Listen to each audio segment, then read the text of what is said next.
Hello everybody, Phantom Core here, and I'm going to be doing a reaction video, with this reaction video being 8 most terrifying cursed objects in the world. This is by Mike Chen from the Beyond Science YouTube channel, and yeah, me personally, I would not want to have a cursed item because I don't really want to have bad luck or anything like that. Although, if the cursed item was like a type of like cursed chair or something, and if there's anybody who I didn't like and I wanted them to die or something, and I do apologise for how morbid that sounds, but I'll have the person who I don't like sit on that cursed chair, and let the cursed chair do its thing and give the person bad luck. And yeah,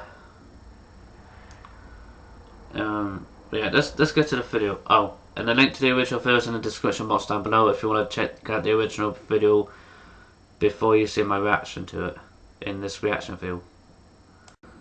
So yeah, let's roll the tape.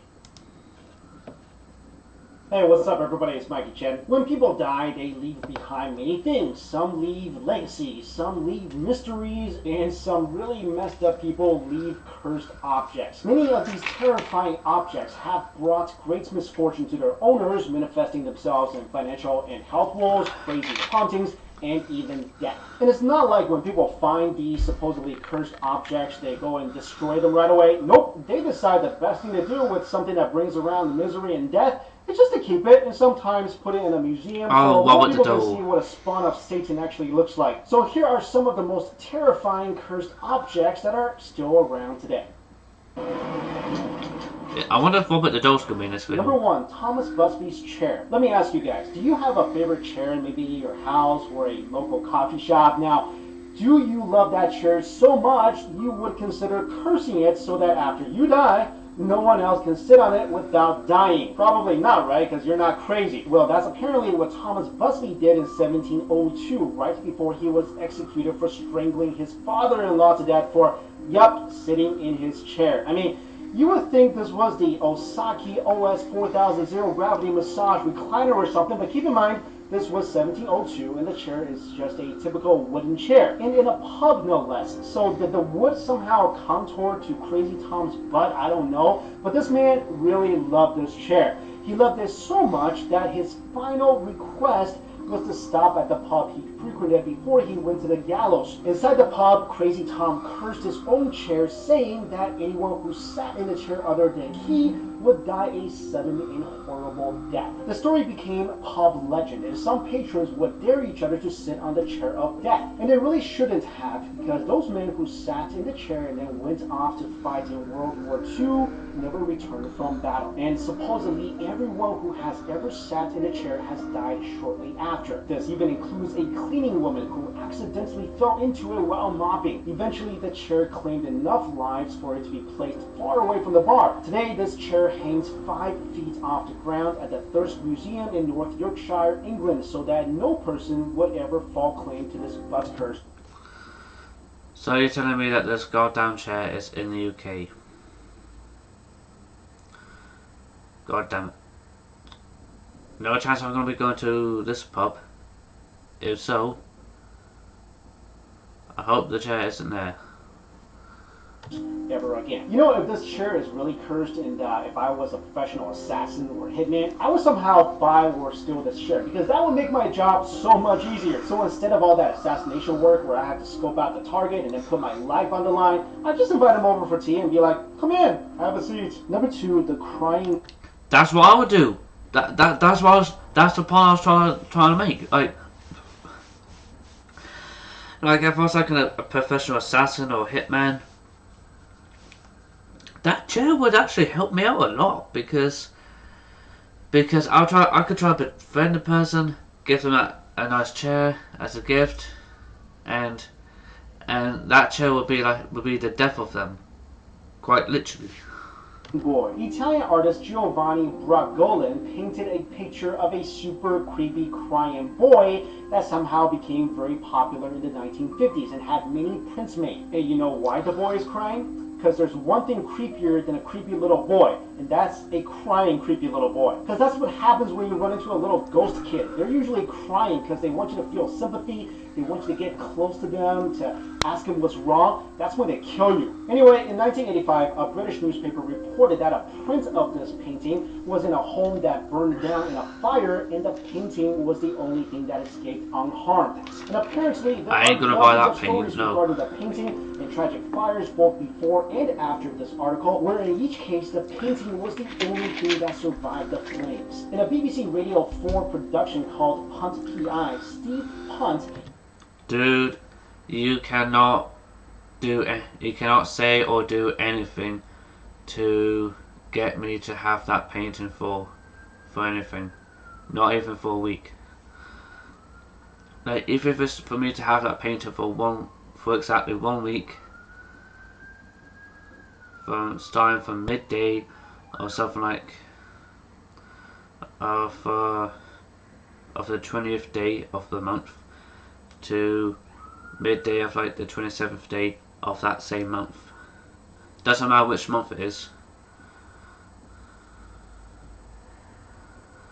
And I don't care if it's like any female YouTuber who I'm subscribed to. I don't care I don't care if I would win a chance to date one of them as a result. And I don't care if I get like 100,000 subscribers or even 1 million subscribers. I don't care. I ain't gonna do it. Hell no. No. I ain't gonna do that. Just no. Because like, if there's a curse that could lead to me dying, I don't want to. Then no. Just no. A British writer and comedian investigated the Why cause whisk of the it? crying boy. Although the program is meant to be funny, it still researched the history of the crying boy painting, reaching the conclusion that the prints were coated with varnish containing fire repellent, and that's why it didn't burn. But it could not explain why no other paintings treated with similar varnish escaped the flames. That's because they weren't coated with evil. Now, my only question is, why would so many people want to hang a picture of a sobbing kid on their walls in the first place? Do people just want to wake up and be in a bad mood? What a lovely day. The sun is shining, I'm feeling great. Well, time to go take a look at that crying boy painting and embrace that miserable feeling. Number 3, the Dubuque box. In 2001, a man named not the Kevin Dubuque purchased box. a wine cabinet on eBay and immediately started having terrible nightmares, as did the people around him. Then, being the good son that he is, decided to give the cabinet from hell to his mother, who then suffered a stroke on the same day she received it. Each owner since then has reported horrible events upon coming in possession of the cabinet. Its last owner, Jason Haxton, developed a strange skin disease among other medical conditions. The origins of the box were traced back to a Holocaust survivor and is believed to be possessed by Dubuque, a restless, usually malicious spirit in Jewish mythology, believed to be able to haunt and possess the living. Upon learning this, Haxton contacted Ghostbusters. Now, he actually contacted his local rabbis, who sealed the Dubuque back in the box and then hid it away from the world. I mean, why? Why hide it? It's made out of wood. You know what, Jason? Next time you go camping, throw some sulfur on it, light it on fire, and roast some. Yeah, that's me. I'll probably just salt and burn the damn thing.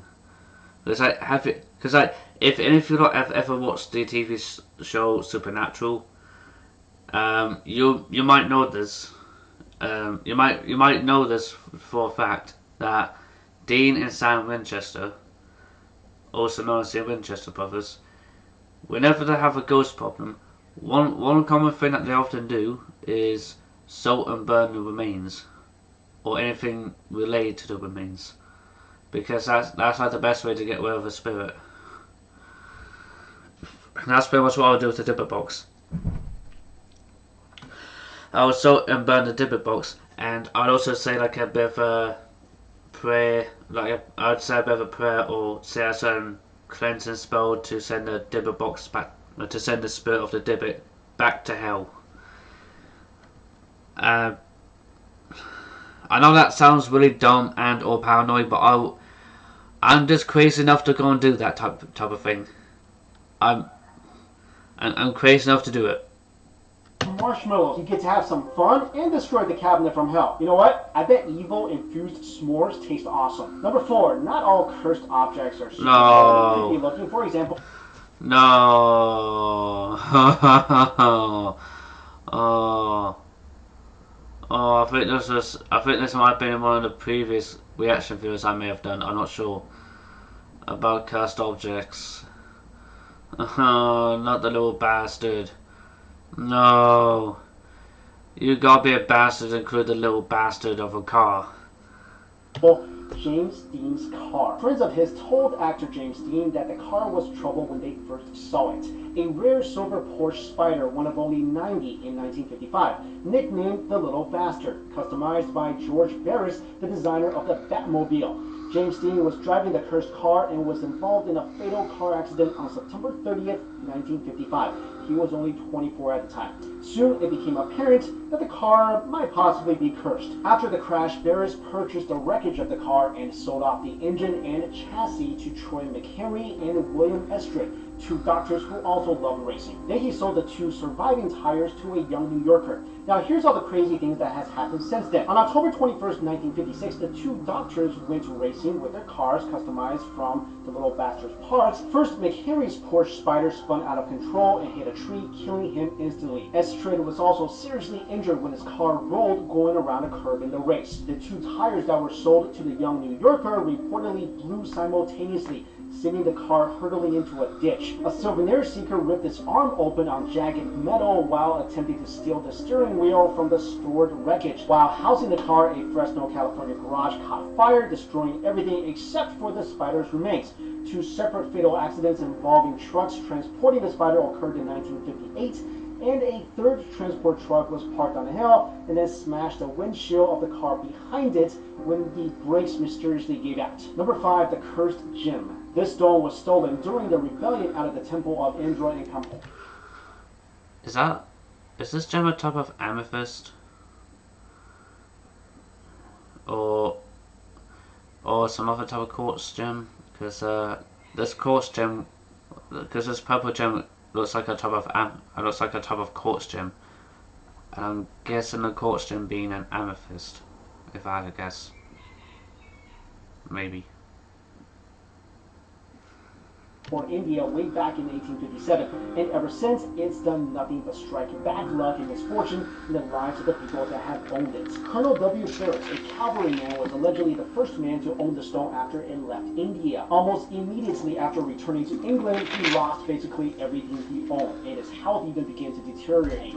Barris then willed the stone to his son, who had similar problems, so much so that he gave the stone to a friend who then committed suicide. In 1890, a man named Edward Heron Allen came to possess the stone without knowing about his past. After facing some tragedies of his own, he gave it to a friend who inquired about it. It was returned to him after this friend was overwhelmed by every possible disaster. He then gifted the gem to another friend who happened to be a singer. She also gave it back after losing her voice and attributing it to the stone she never sang again. I don't think this guy really liked his friends that much. It finally occurred to Heron Allen that maybe the common denominator was the gemstone, so he locked it in a bank vault with the request that it not be removed until 3 years after his death. So in 1943, the stone was removed from the safe by his daughter, who was very aware of its curse. She didn't try to keep it or give it to a friend. She sent it away to a museum with a word of caution. And today, the stone sits in the vaults of the National History Museum in London. Number 6, the Maori warrior map. By London, do you mean the London that say that's in the UK, or the London say that's in over near New Jersey? Because I think I remember looking up on Google Maps that there was 2 London cities, one here in the UK and one in the state of New Jersey over in America. The Maori warriors of New Zealand lived long ago and used to carve out masks before heading into battle. According to the Maori belief, any man who... Dude, tell me why the one who looks like it's got Tell me why the guy in the middle looks like he could be the demigod from the Moana film. Please tell me I'm not the only one who thinks that the guy in the middle looks like he could be the one who looks like he could be like the real life version of that demigod from the Moana Disney film. Died in battle, leave his soul behind in one of the masks. Oddly, although the masks seemed to pose no threat to men, it was found that over time, women who were pregnant that came close to the masks suffered complications or other unfortunate events. Wait, but what if the person was born intersex? But the person was born intersex because they're half male and half female. Would the fact that they're half male, if someone's born intersex, would that basically cancel the whole bad luck thing? I don't mean that in a rude way. Please don't take that the wrong way. Don't take it the wrong way. I mean that respectfully. Yes. Several of the masks exist in a museum in New Zealand today. There's something to think about. With a warning that women who are expecting should not come close to the masks for their own safety and the safety of their child. Number 7, Iceman. No, not this guy. Discovered in 1991 in the Alps of Italy, the mummy of Otzi, aka the Iceman. Oh yeah, I've heard about this person. 2000 BC. His body. I heard about this. Yeah, I heard about this. I think there was a like a documentary or something about Otzi, the Iceman mummy. It's a really good documentary. I suggest checking it out. It was preserved by a glacier that surrounded him after he died of exposure. But after he was on Earth, the people linked to his discovery began to die. All 7 deaths, including the forensic pathologist Rainer Hen, who died in a horrific car accident en route to give a speech about the Iceman. Mountaineer Kurt Fritz, who died in an avalanche, and hiker Helmut Simon, who discovered the Iceman. Probably should have had archaeologists to help them out because falling from a dangerous hidden path. Number 8, the Anguished Man painting. Sean Robinson always felt mysteriously drawn to a painting called the Anguished Man as a kid, and would stare at it for hours in his basement where it had been hidden by his grandmother. Okay, there's your first clue. Word of advice, if you ever feel like you're mysteriously drawn to any non-living organism that is not bacon or some other form of delicious food item, then you need to holy fire that stuff. Anyway, after his grandmother died, Sean inherited the painting from her and decided to hang the painting on the wall, despite several arguments about it with his obviously much smarter wife. This is literally how 80% of horror movies start. The house that Sean lived in started experiencing bizarre paranormal events. Doors cracking in the middle of the night, followed by blood-curdling screams that seemed to be coming from nowhere. But the most horrifying experience of all was the nightmares that each and every member of the family had every night since they hung the painting up. When Sean and his family could take it no more, they decided to investigate the painting's origin and found out that the artist who painted the Anguished Man committed suicide. But before he took his own life, he mixed his blood with the oil paint that he used for the... Okay, that's another red flag. If a person is willing to mix their own blood within the oil paints, you know that the painter's crazy. You take the picture and you can either one, sell it and get a shitload of money, because you could probably sell that one paint for like a good 200 to 400 pound, maybe more than that in British pound. Not sure how much that'll be in like American dollars or Canadian dollars or anything like that. Yeah, or yeah, out and just either that or just salt and burn the damn thing.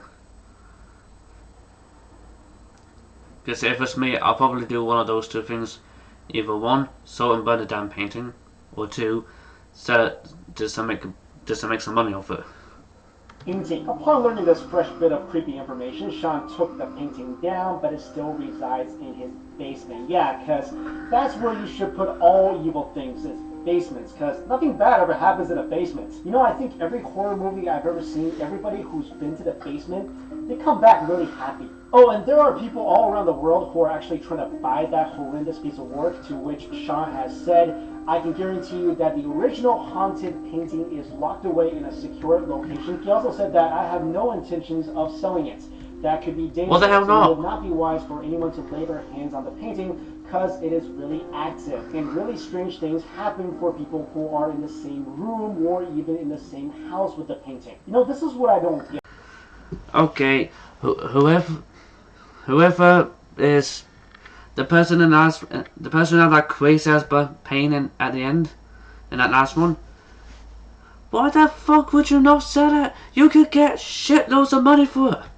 Like if you got loads of art collectors who want a goddamn crazy ass haunted painting, and they're probably willing to pay you like 20 grand for that. Like it was me. If that was me, I'll take the painting, take it, and I have my own auction. I open up a yard sale, but it's not gonna be like a regular yard sale. It's gonna be like an auction themed yard sale, and this haunted painting will be one of them. And anybody who wants it will have to outbid each other to try and get it. And the highest bidder will actually get the goddamn painting. That's what I would do. I would literally do that. I would sell it like that. Just to get, and if I'm lucky, I might get like, and the good thing is, since I'm the auctioneer, I would actually get to keep 100% of the money. If I had them, if I had the painters.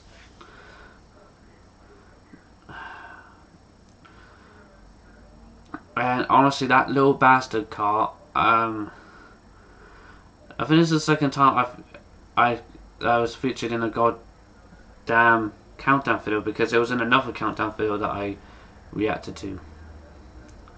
Anyway, the link to this original video is in the description box, and go check out all the other videos on Beyond Science as well, in addition to this one. And if you enjoy my reaction, please give me a thumbs up, like, subscribe, comment, whatever. I'm out. Bye bye. Have a good day or night, depending on what time you watch the reaction video. Bye bye.